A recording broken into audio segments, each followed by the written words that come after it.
Bien, chavos, vamos a continuar con la secuencia de los videos.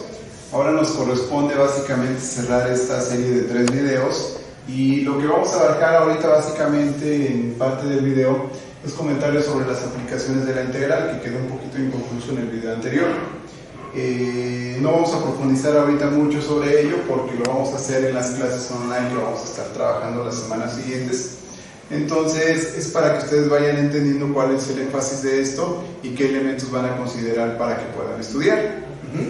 ¿Cuál es el primer tema que vamos a trabajar ahorita? Área bajo la curva. Es una de las principales, si no es que la más conocida de la integral y en la cual todavía se fundamentan muchas de sus aplicaciones. Ahora, ¿cómo vamos a trabajar? Si recuerdan, nosotros al inicio vimos con sumas de Riemann, demostramos cuál era la equivalencia de la integral y nosotros denotamos que el área de la curva está denotado por esta integral, donde pues obviamente el resultado es la evaluación de los límites sobre los cuales nosotros estamos contemplando la superficie, es decir, estos que están aquí, de qué intervalo a qué intervalo, perdón, en qué intervalo está contemplada la superficie que yo voy a calcular. Bien, para objeto de ejemplificación lo que vamos a hacer ahorita es trabajar este pequeño ejercicio donde nosotros vamos a hacer, es muy básico si ustedes lo quieren ver así, pero nos sirve muy bien de referencia para entender cuál es el contexto del área bajo la curva. Bien, ¿qué vamos a hacer? Aquí yo tengo una función que es la función cuadrática x cuadrada y el intervalo en el cual yo voy a encontrar su superficie o el área bajo la curva es de 1 a 3. Aquí ya les coloqué la graficación, súper importante que grafiquen de manera adecuada ese intervalo porque si no, no van a tener una buena referencia de lo que, del cálculo que van a hacer y entonces eso puede generar errores. Bien, ¿cómo le vamos a hacer? Para este x cuadrado, por ejemplo, yo solamente voy a graficar el intervalo que contempla, que es de 1 a 3. Si empiezo en el 1 y lo sustituyo, ustedes observan que 1 al cuadrado es 1. 2 al cuadrado es 4 y 3 al cuadrado es 9. Esos 3 puntos me sirven de referencia para tener una semblanza básicamente de lo que es la gráfica de esta función. Estas líneas que acabo de puntear básicamente son los límites de la superficie que yo voy a trabajar. Y entonces lo que yo voy a trabajar o lo que yo voy a calcular es toda esta área sombreada, esta parte sombreada que yo estoy colocando aquí. Y lo voy a hacer a través de ¿qué? De esta formulita de la integral. ¿Qué vamos a hacer ahora? Es bien sencillo. Solo para obtener el área es la integral de los límites que ya están especificados allá, que es de 1 a 3. No los vayan a colocar al revés, recuerden que siempre va el límite inferior y el límite superior. No importa si esté negativo o esté en decimal o cualquier otro, otro valor que no sea propiamente entero. Bien, entonces, ¿cómo lo trabajamos? Colocamos la función x cuadrada, su diferencial, y procedemos a realizarlo. ¿Cómo se trabaja? Pues bien, este es x a la n, por lo tanto su resultado es x cúbica sobre 3. ¿Sí? Estos dos límites se colocan aquí. Cuando tú integras, calculas áreas bajo curva, ya no se pone el más c porque ya vas a sustituir dos valores en esa integral, en esa función primitiva que tú acabas de realizar, que acabas de encontrar. Entonces, ¿qué vamos a hacer? Esos límites se ponen aquí, de 1 a 3. Entonces, lo que vamos a hacer es lo que me indica esta fórmula. Sustituyes B menos la sustitución de A. ¿Qué quiere decir? Los dos límites los vamos a contemplar. Recuerden que este es B, este es A, y el primero que debemos sustituir es este. Entonces, ¿cómo nos quedaría? 3 al cubo sobre 3, esta es la primera, f de B, menos f de A, x, tiene el valor x de 1, y queda 1 al cubo sobre 3. Y lo único que se procede es a realizar esa operación. Este 3 al cubo, el resultado que nos va a dar va a ser 9. Y este de aquí nos tiene que dar 1/3. Por lo tanto, el resultado, 9 menos 1/3, es, recordemos que nosotros trabajamos esto de forma rápida. Estos son 27 tercios menos 1 son 26 tercios. Entonces el resultado de esta superficie, de este cálculo de área es 26 tercios y se le pone u cuadrado, unidades cuadradas, porque aquí no estamos dándole una unidad, básicamente no estamos determinando si está en metros, etcétera, etcétera. Entonces solamente se colocan U cuadradas. A cualquier cálculo ahorita lo vamos a manejar con U cuadradas. Entonces, ¿qué pasa con eso? Pues este es el primer cálculo que hacemos. Este correspondería, si ustedes lo sacan en decimal, pues van a obtener un área ya de referencia que aproximadamente les va a dar 8 puntos y algo. Sí, aproximadamente, sí, porque 9 por 3 son 27, sí, 8 puntos y algo, casi aproximándose al 9 unidades cuadradas. Ese es el contexto para esta primera aplicación. Para la segunda, que son sólidos de revolución, nosotros vamos a trabajar una parte diferente. ¿Qué quiere decir? Que nosotros vamos a utilizar, vamos a calcular volúmenes de figuras que se rotan alrededor de un eje. Es decir, si tú tienes, para que entiendan un poquito más de qué estoy trabajando, si tú tienes, por ejemplo, la función de x igual a x, que es una línea recta, y tú la giras en cierto intervalo, es decir, tú consideras cierto intervalo, y tú haces una rotación. ¿Qué es esa rotación sobre el eje x?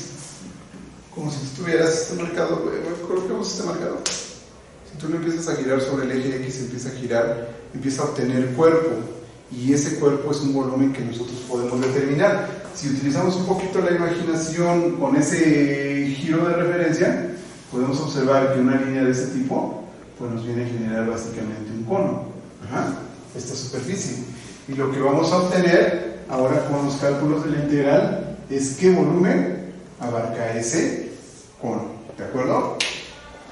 ¿Qué debo considerar aquí? Que existen rotaciones sobre el eje X, como la que acabo de mostrarles, existen rotaciones sobre el eje Y, y la formulita cambia.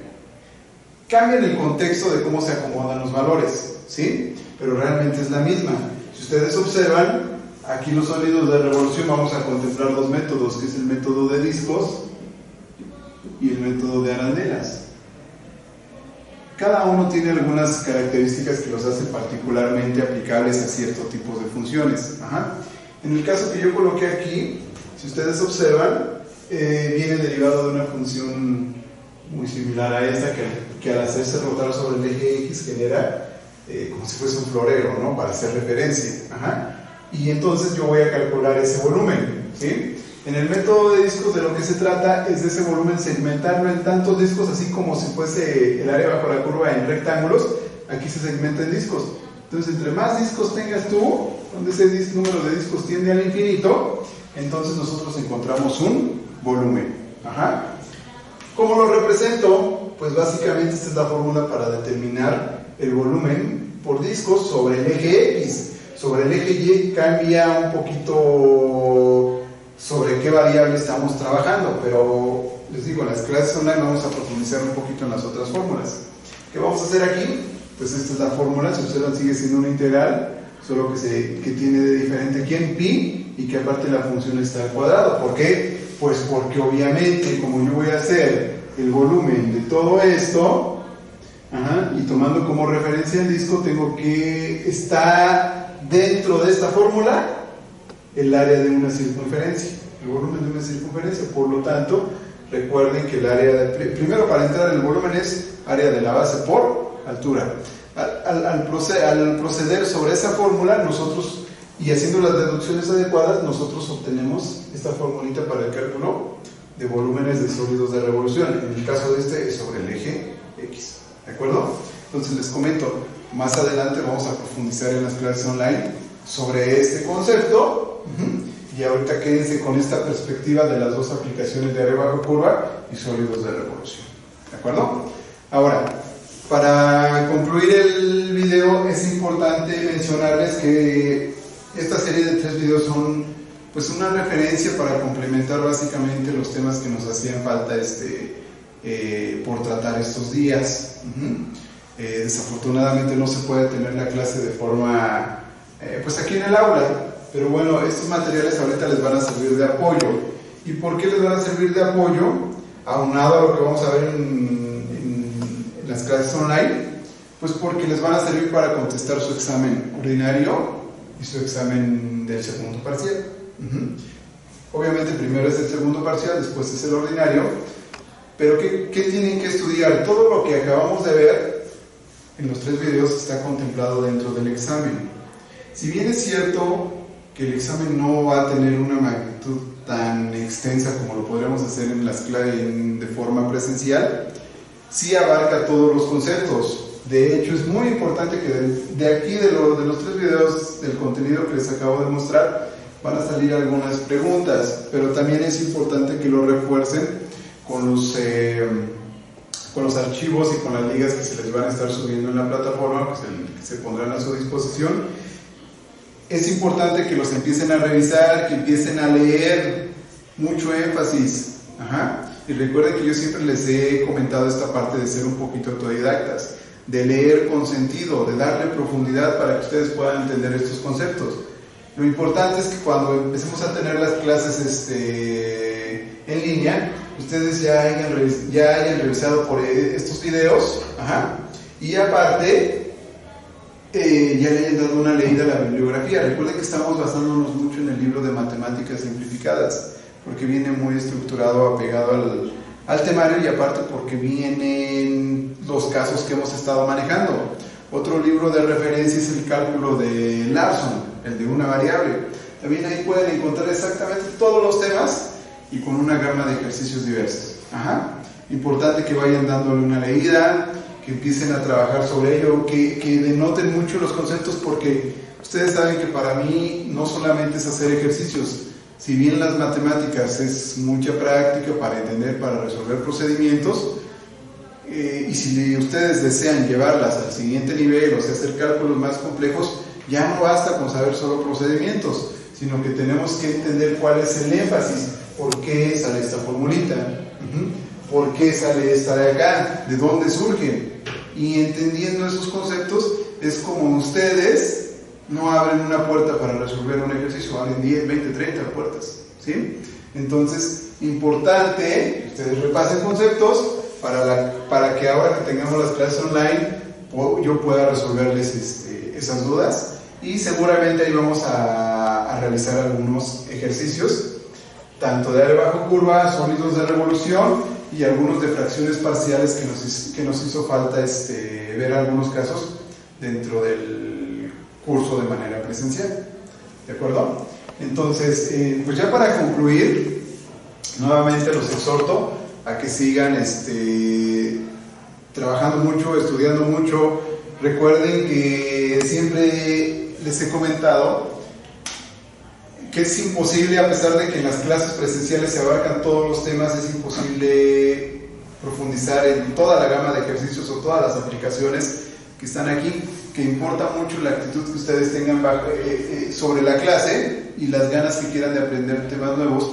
Por eso esa parte de seguir siendo autodidactas. Ahorita es cuando más autodidactas tienen que ser, pero obviamente tienen mi respaldo para que yo pueda resolver esas dudas de los temas que vayan surgiendo. Recuerden que en el ordinario ustedes tienen que abarcar conceptos desde el inicio, y también recuerden que siempre hago preguntas en los exámenes, aunque sean de matemáticas, no son solo ejercicios. Me interesa saber mucho cómo piensan y cómo desglosan los conceptos. ¿De acuerdo? Entonces, jóvenes, pues para concluir, básicamente estos videos es la información importante, relevante que quería darles a conocer, para que ustedes la puedan procesar, la empiecen a analizar, empiecen a estudiar en sus apuntes, y pues que tengan un buen desempeño tanto en el examen parcial, del segundo parcial, como en el examen ordinario. Y pues ya saben, estoy a su disposición. Mi correo, para que también se los hago saber por si tienen alguna duda, alguna inquietud, es JA Martínez. Se los coloco aquí para que lo tengan de referencia. JA Martínez @univermilenio.edu.mx. Y pues bueno, eso es todo, y cualquier cosa por aquí estamos.